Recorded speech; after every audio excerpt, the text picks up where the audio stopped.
I met a gypsy. Let's just call it what it is. There's an issue between you and an issue between Davey. I think it's Kerry Coombs too. All right, an issue between you And Coombs. and the Coombs, right? So that's two people Mm-hmm. that hold the keys to this amazing event that hundreds of thousands of people want to see back on. So I've been thinking about this from like a... You want me to leave town? Is what you want me to do? No. I like you. I'm having a good time. I think you're great. And so you're actually in a pretty good position right now. I don't know if you realize that. I'm going to guess, now this is just me speaking out my ass, I'm going to guess Davey Coombs probably doesn't give a fuck if he never has a national at Glen Helen again. I'm probably going to bet that he really doesn't want to go there again, Yeah. right? Probably. But he's put himself in a bit of a weird position now because he's publicly come out and said that you're the problem, right? Mm-hmm. And now you're on here and you get to be the person that could go, okay, sweet, let's figure it out. And then you're going to force him to do something that he probably doesn't want to do, which is put on a Glen Helen National. Because if you come out and say, let's just make it happen today, then it literally the ball goes back in their court. And you get to be the guy that makes it right. And you get to be the guy that says, you know what, it's fucked up. Everyone now knows the story. Everyone now knows your perspective of how MX Sports fucked over the MPG. That story's out there. That story's been told by you. But you also get to be the guy that then controls the narrative and say, look, there is 11 races, tracks that are fine with it. The big ones are making a lot of money.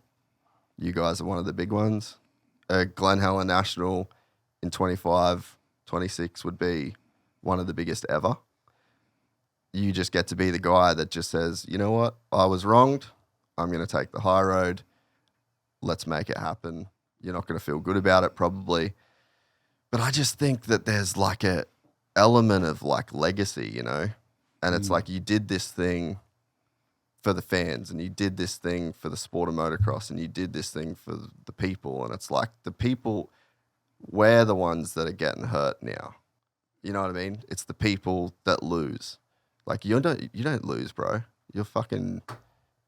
I want to go to the national. Yeah. I want to see happy fans. Well, I guess you do lose in a way then. Like everyone loses right now, you know, and it just seems like with Davey publicly saying that it was because of you, you kind of get to be the guy now.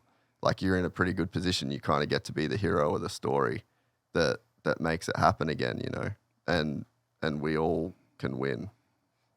Yeah. So I need to leave town. Is that I think like he says, you put out your position out there for the first time in ever. Yeah. And what he's saying is that, you know, you kind of hold like you hold the key. You hold the key to, you love the sport. It's not the money.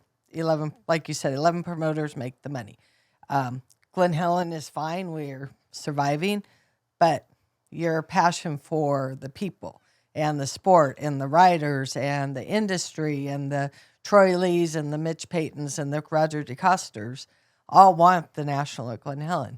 And you want the national. And you want the national at Glen Helen. But, you know, are you ready to give in that little bit of piece is what he's saying.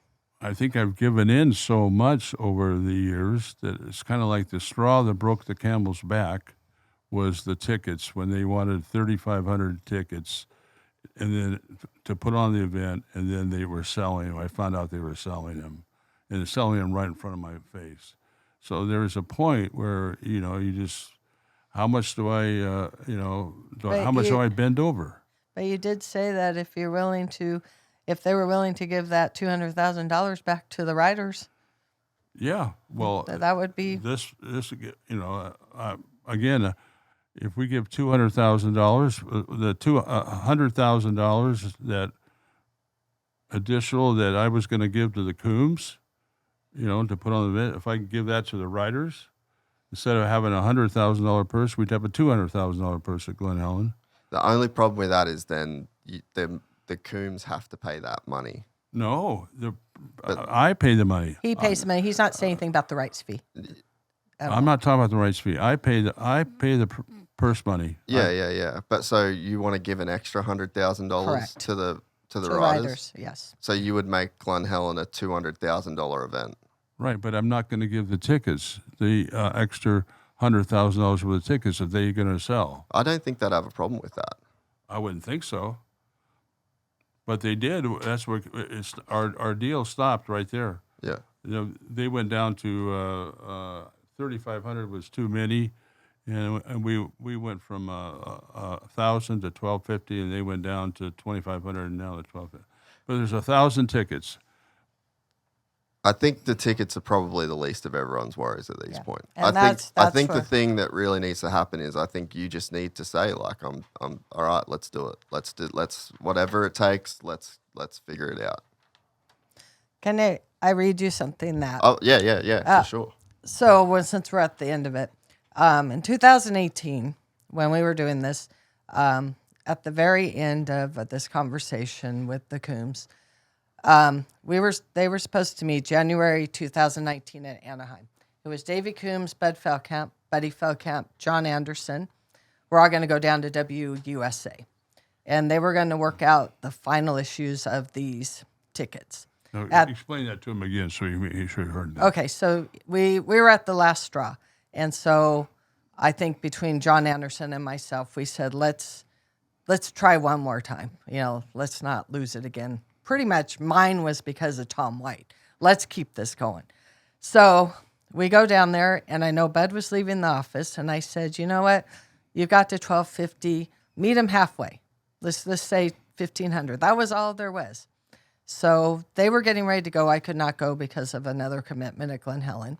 And so Buddy, his son, said to him, well, is Davey going to be able to make a decision if we're going to drive all the way down to Orange County and do this and meet in the office of W? Is this going to happen? And Davey got on the phone and said, well, I couldn't make the decision. We would have to have my sister there, and she's not there. And so John Anderson made the thing, well, can we just put her on the phone? Made a suggestion. And made a suggestion, we'll just put her on the phone conversation.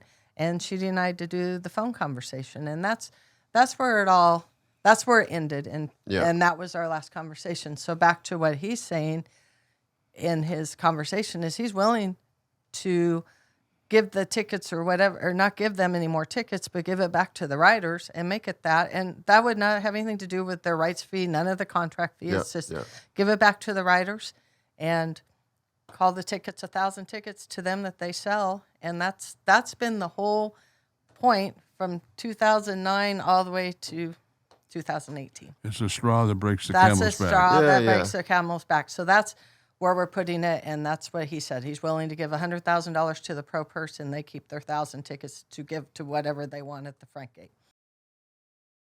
If you enjoyed this content, please like and subscribe. And to listen to the full 3-hour podcast, search Gypsy Tales in your favorite podcast platform or click the link in the description below.